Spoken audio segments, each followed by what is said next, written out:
Hello प्यारे बच्चों, स्वागत है आप सभी का हमारे चैनल पर। आप सभी को राधे राधे, जय श्री कृष्णा। बेटा, आज आपकी 8th ग्रेड अभ्यास पुस्तिका हिंदी कक्षा 5 की क्लास होने वाली है, क्लास नंबर 25। ये आज आपकी लास्ट क्लास है क्योंकि आज पाठ 25 चलेगा, जो कि आपका लास्ट पाठ है, जिसका नाम है संत शिरोमणि बालीनाथ। बेटा, पाठ्य पुस्तक में मैं ये वाला पाठ करवा चुकी हूँ। पाठ्य पुस्तक आपकी समाप्त हो चुकी है और अब ये भी समाप्त हो जाएगी। इसके बाद हम किसी और विषय में मिलेंगे आपके साथ। आपको पता है हमारे चैनल पर हर क्लास के, हर विषय के सारी वीडियोस हम धीरे धीरे बना रहे हैं आप लोगों के लिए, जिससे आप लोगों को मदद मिल सके। तो अगर पाठ्य पुस्तक आपने किया होगा तो आपने पाठ भी पढ़ लिया होगा, है ना। चलिए सब बच्चे फटाफट से चैनल को सब्सक्राइब कर लीजिए और मेरे साथ साथ अपने प्रश्नों को हल कीजिए। सबसे पहले हैं हमारे बहुविकल्पीय प्रश्न। प्रश्न 1, संत श्री बालीनाथ किस बात के पक्षधर थे?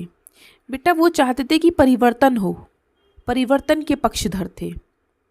पाठ अनुसार प्रश्न 2, पाठ अनुसार सबके प्रति कल्याण भाव रखने वाला व्यक्ति कौन होता है? संत होता है। प्रश्न 3, संत बालीनाथ के बचपन का क्या नाम था? नंदराम। ठीक है, आगे देखते हैं प्रश्न 4, प्रतिनिधित्व शब्द में कौन सा शब्दांश प्रत्यय है? प्रतिनिधित्व डी। प्रश्न 5, इत प्रत्यय शब्द से बना है। इत शब्द से कौन सा बना है? अच्छा चलो देख लेते हैं। अहित, अह इत, सह इत, दल इत, आगे है अम इत। ये तो बने अहित, सहित, दलित, अमित। अब जरा आप मुझे बताओ, इत तो ठीक है, पीछे छोड़ो, आगे कौन सा शब्द सही बनना है? अह क्या होता है? सह क्या होता है? अम क्या होता है? दल। दल एक शब्द है, ठीक है, तो कौन सा हमारा सही है? बी वाला, दलित। आगे देखिए, खाली स्थानों को देखते हैं जो हमें इसमें से देख के भरने हैं। प्रश्न 6, संत बालीनाथ का जन्म बेटा कहाँ हुआ था? मंडावरी में। संत बालीनाथ पलायन के पक्षधर नहीं थे। प्रश्न 8, विद्या अध्ययन के बाद संत बालीनाथ ने मालवा क्षेत्र को अपनी कर्मभूमि बताया।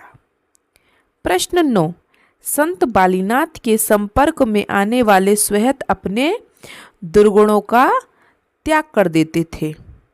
प्रश्न 10, उत्थान शब्द का विलोम पतन है। हो गए पांचों। आगे चलो अति लघु प्रश्नों पर। किसी को कोई दिक्कत परेशानी और अगर होती है तो कमेंट बॉक्स किस लिए है, पूछ सकते हैं आप। प्रश्न 11, संत बालीनाथ किस सुधार के लिए प्रसिद्ध हुई बेटे? समाज सुधार के लिए। ठीक है। प्रश्न 12, वसुधैव कुटुंबकम का अर्थ क्या है? दुनिया एक परिवार है। प्रश्न 13, संत बालीनाथ ने प्रथम दीक्षा किससे ली? शिक्षा नहीं, दीक्षा। संत श्री हीरा भारती से। ठीक है। अगला प्रश्न देखिए, प्रश्न 14, निस्वार्थ भाव का मतलब क्या है? बिना किसी स्वार्थ के सेवा करने वाला। चलिए, हो गए चारों प्रश्न। किसी को कोई दिक्कत परेशानी होती है तो आप मुझसे कमेंट बॉक्स में पूछ सकते हैं। ठीक है, चलिए आगे चलते हैं अब हम अपने लघु प्रश्नों पर। प्रश्न 15, समाज हित के लिए संत किस भूमिका का निर्वहन करते हैं? तो बेटा, संत समाज हित के लिए आध्यात्मिक मार्गदर्शन, सामाजिक एकता, शांति की स्थापना और निस्वार्थ सेवा की भूमिका का निर्वहन करते हैं। प्रश्न 16 देखिए, संत बालीनाथ ने किन किन स्थानों का भ्रमण किया? तो बेटा, उन्होंने मालवा क्षेत्र के महेश्वर, ओमकारेश्वर, धार आदि स्थानों के साथ साथ दिव्य स्थलों का भी भ्रमण किया। ठीक है, तो हो गए प्रश्न 15 और 16 सबके। आगे चलूं मैं? चलिए आगे चलती हूं मैं अब प्रश्न 17 पर।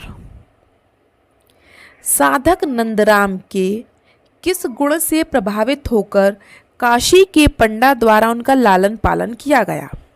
उनमें ऐसा कौन सा गुण था जो काशी के जो पंडित होते हैं ना, उनको पंडा बोलते हैं, काशी के पंडा ने उनका लालन पालन किया। उनके माता पिता तो मर गए थे, उनकी शादी हुई तो उन्होंने अपना घर छोड़ दिया, उन्हें घर गृहस्थी में मन नहीं लगता था। तो नंदराम की ध्यान साधना से, सिर्फ ये एक शब्द है इस प्रश्न में, और सारा प्रश्न में से ही ये सिर्फ ये एक ही शब्द है उत्तर। नंदराम की ध्यान साधना से प्रभावित होकर काशी के पंडा ने उनका लालन पालन किया। ठीक है, प्रश्न 18 देखिए।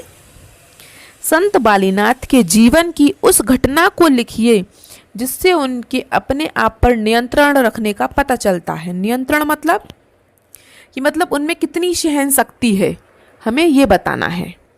तो बेटा आपने किताब में पढ़ा होगा, एक बार एक आताताई मतलब एक अत्याचारी व्यक्ति ने संत बालीनाथ का अपमान कर दिया। फिर भी संत बालीनाथ शांत रहे और उन्होंने किसी भी तरह का बदला नहीं लिया, प्रतिकार नहीं किया। इससे पता चलता है कि वो कितने शांत स्वभाव के थे, उनमें कितना नियंत्रण था अपने ऊपर। ठीक है, अगर जैसे हमें कोई कुछ कहता है तो हम उसको तुरंत पलट के जवाब दे देते हैं, है ना।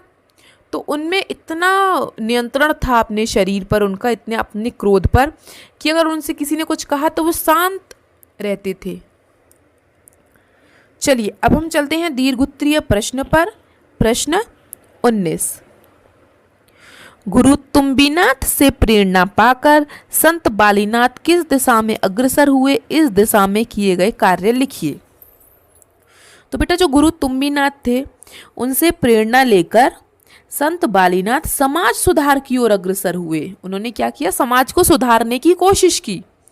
उन्होंने सामाजिक कुरीतियों जैसे व्यसन, हिंसा, जुआ, बाल विवाह, मृत्यु भोज आदि का विरोध करते हुए समाज में संस्कारों की स्थापना पर बल दिया। उन्होंने समाज में बेटा संस्कारों को फैलाने की कोशिश की कि समाज में अच्छे अच्छे संस्कार सीखे लोग। ठीक है, हो गया प्रश्न 19।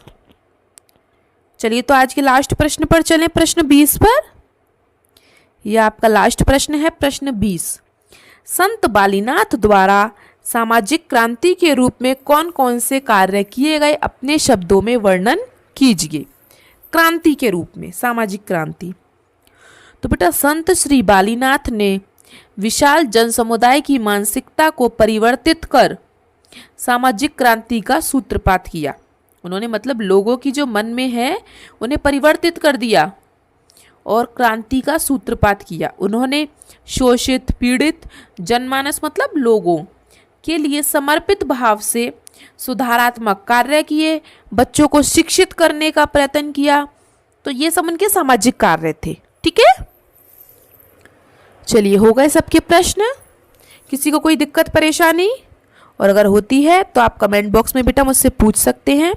आज की आपकी क्लास इतनी थी।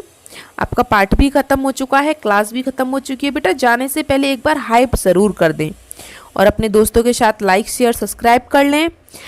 कोई भी दिक्कत हो तो आप मुझसे कमेंट बॉक्स में पूछ सकते हैं और जाने से पहले कमेंट बॉक्स में मुझे अपना नाम ज़रूर बता के जाएं। चलिए मिलते हैं हम अब किसी और विषय में आपके साथ। तब तक के लिए आपका दिन शुभ हो। Have a nice day and thank you.